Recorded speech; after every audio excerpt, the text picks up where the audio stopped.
think they feel good, but not when it comes to playing for us during the weekend. Federico might train with us today or tomorrow, but Joko definitely not, and Conor Bradley will be. Let's see if he can be with us tomorrow. We've obviously spoken about the toughest test you've had so far. You've mentioned Manchester United. We've spoken about Chelsea last week as well. But if they were the toughest test you've faced so far, what exactly are Arsenal? I said before the game and after the game that I expect a lot from Chelsea this season, and I think they showed it also last Sunday at Anfield. They are a similar team as Arsenal when it comes to playing style. They also like to go with their fullback inside and come into the same formation as Arsenal. But if you look at the last 2 seasons, Arsenal were far ahead of us, but also above Chelsea. So you would assume that playing Arsenal will even be more difficult. But let's see in the end of the season where Chelsea and Arsenal both are. But normally you would expect, especially because it's also an away game, an away leg, that this one is even more difficult than Chelsea at home, and we all saw how difficult Chelsea at home was.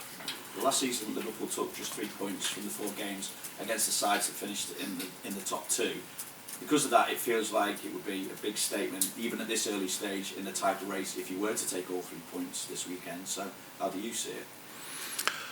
We all know that taking points from your competitor and nobody knows in this early stage who is going to be your competitor or your biggest competitor, but I think we all know that Arsenal will be one of them, and then dropping points against them or winning points against them, that is always important. So you're right that I think it was 3 draws and 1 loss last season. Yeah. So if you make a simple if you use mathematics, is that the word? Yeah. If Liverpool could have won all 3 of them, I think the league table would have been a bit different. But it's difficult to win in an away leg against Arsenal, City, or all the other ones. But it's something we are trying tomorrow on Sunday, definitely. Obviously, a certain level of pressure planning that goes into these intense periods, but when you're in such a good run of form, how much excitement is there bubbling underneath going into these big games? Because these must be the games that you join a club like Liverpool and come to the Premier League for.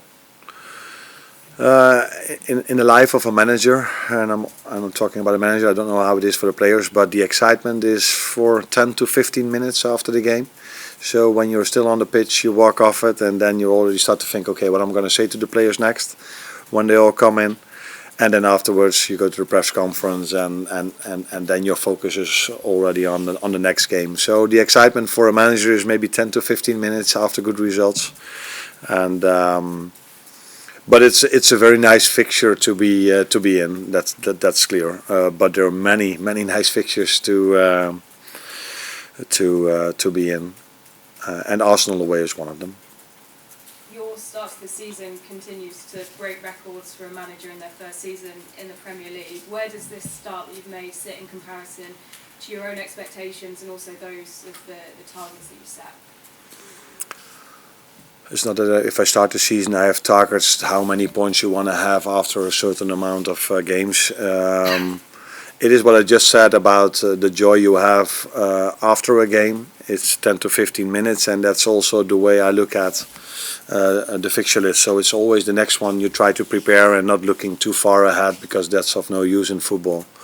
So you don't go into a season thinking, oh, after 10 games I want to have so many points, I want to have so many points. No, the only thing you want is your team to be best possible way and to prepare the team in the best possible way. And therefore you have your training sessions, your team meetings, and there's where your main focus is. And I'm not so much into how many points and where we exactly are. It's just trying to improve every single day.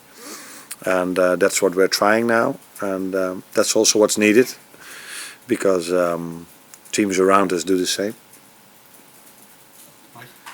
Arne, just 3 goals conceded so far in the league, which is clearly very impressive. How impressed have you been by the football element that brings that about, but also by the durability and the work ethic that the players showed, for example, against Chelsea last week, that how important are both facets of that? Yeah, I think you say it in the right way. There are two reasons why we don't concede a lot. One of them is that most games, almost all of them, maybe except for one, we dominated and controlled that for large parts of the game. So it helps if you dominate, if you have the ball, and your rest defense is in order that you then can concede. But I also like that if we have difficult parts in the game, or for a large part of the game like we had against Chelsea, that the work rate is incredible not to concede.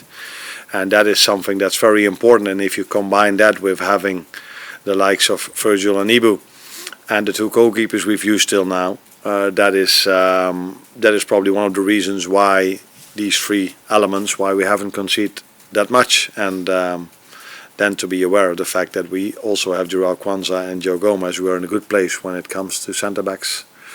And the goalkeeper speaks for itself, I think. The away record so far has been faultless. This is a difficult week in terms of in Germany, Wednesday, in London this weekend, it's Brighton next Wednesday.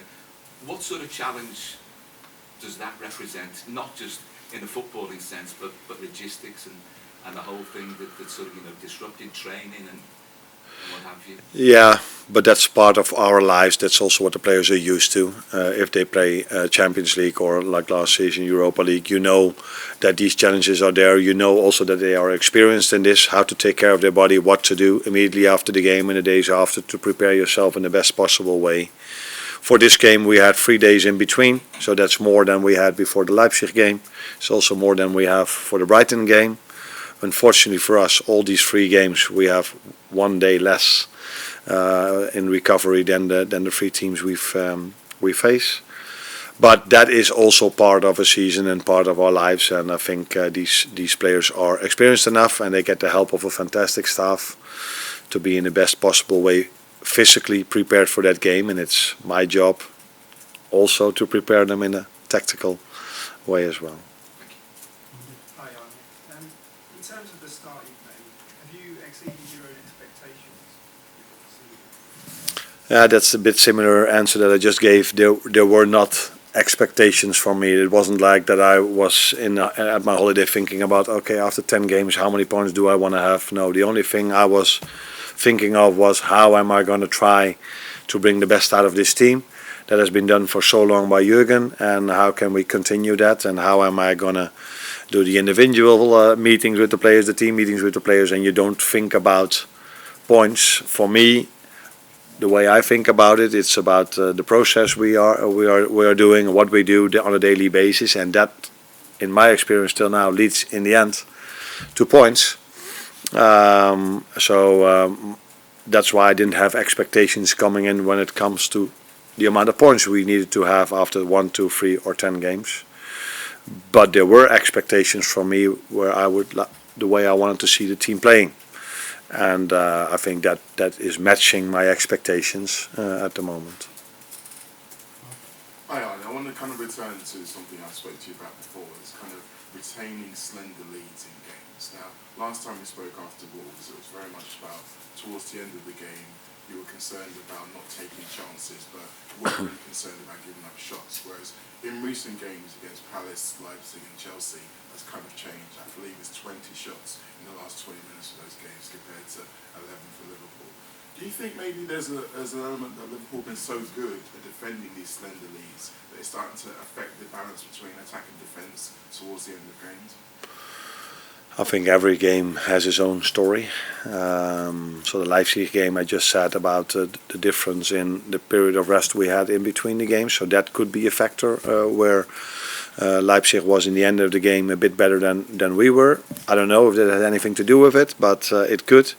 I think when I look at the Crystal Palace game, it was 1 or 2 transition moments where we were still, in my opinion, dominating the game, but we were a bit unlucky, or we didn't have the rest defense good enough in order to concede, combined with some set pieces. And I think the last chance Chelsea got was also from a set piece.